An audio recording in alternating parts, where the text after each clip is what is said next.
Hello, we're going to look at how to graph sine and cosine waves with shifts and reflections. And specifically, we're going to look at the example y equals 3 sine quantity 1/2 x minus pi over 3 minus 5. Now, what I'm looking here at is really more of a process of how to put things together. I am assuming that you know how to recognize the amplitude, the phase shift, the period, and the vertical shift, and that what we're really looking at right now is a process of how to put all that together, what's a good set of steps to figure out how to get all that together and come up with a nice looking graph. So the set of steps that I follow are these 7 steps. Now first what I do is I label A, B, C, and K. Then I find the starting and ending values for one wave by setting the bx plus c, what's the argument, equal to 0 and then also equal to 2 pi. And this is going to give me the beginning and ending wave values. Then I go ahead and create an x-axis and I put those starting and ending values I found in step 2 on this x-axis, and then I divide the distance between these two values into fourths, because every fourth of the way something big is going to happen. And then I draw a new x-axis if there's a vertical shift, that is if k is not 0.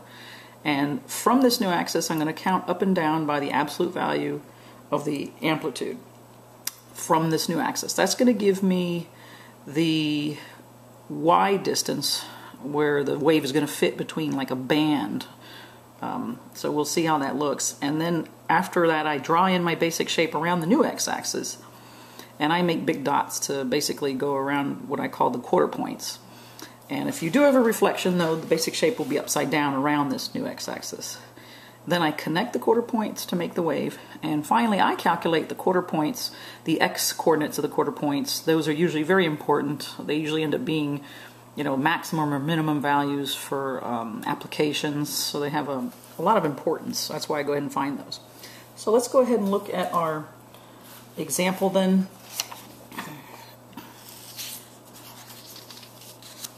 And the first step, let's go ahead and recognize what are the A, B, C, and K. So if I'm looking at I equals 3 sine of 1/2 x minus pi over 3 minus 5, let's go ahead and identify this is going to be A, this is B, C, and K. So this is absolute value of the 3 is going to be my amplitude. The 1/2 is going to affect my period. It's going to be 2 pi divided by 1/2. And C, my phase shift, negative C over B will be my phase shift, and K is going to be negative 5. It's going to be how much my graph is shifted down. Now, next what I do is I take what's inside here, the 1/2 x minus pi over 3, and I set that equal to 0, and I set that equal to 2 pi to get my beginning and ending values for one wave.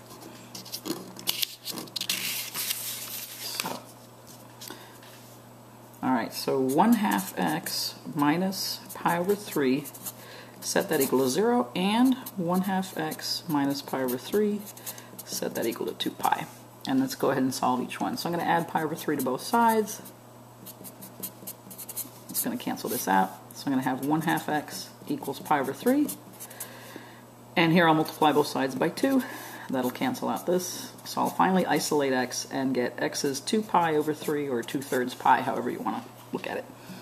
Here I'm going to do the same thing. Start solving for x.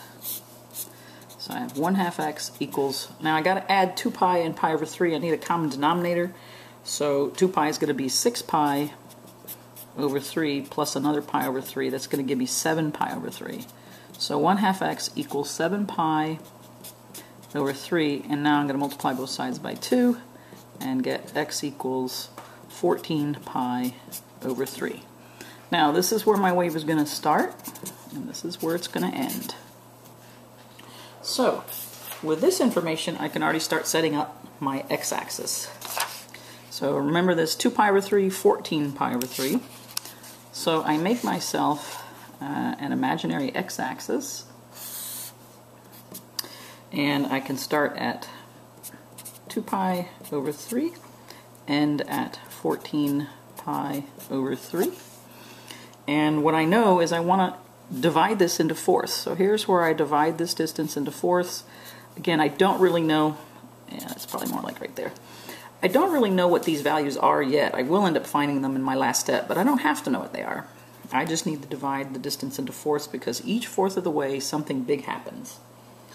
Now, once I've got that, I want to go ahead and draw my new x-axis, and if you'll recall, what's going to help me with that is this vertical shift. So I'm going to go down 5, this negative 5.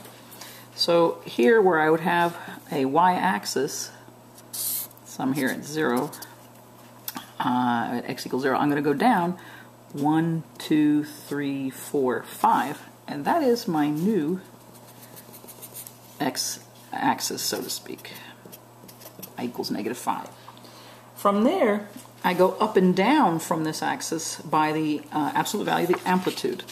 So 3, I want to go the absolute value of 3, which is 3. I'm going to go up 3. So I'm going to go 1, 2, 3. That's going to put me at negative 2. And I'm going to go down 3. 1, 2, 3. So that's going to put me at negative 8. So essentially my wave is going to fit in a band that's going to be between negative 2 and 8. Now, once I have that, I want to go back and think about my basic shape. My basic shape is a sine wave.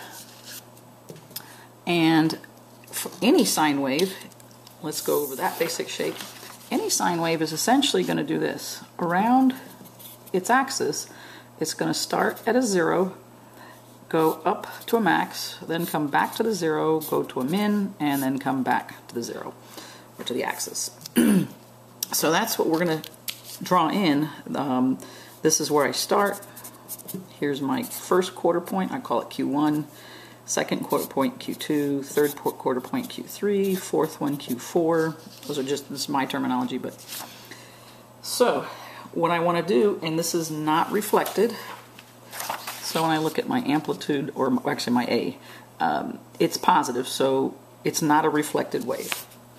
So essentially what I'm going to do is start at 2 pi over 3, start at the axis here, then I'm going to go up to a max here, and go back to the axis, go down to a min at this third quarter point, and come back. Probably I've got this a little, not quite as evenly spaced, but, and now I'm going to draw in or connect the dots, so to speak. Alright, there's my sine wave.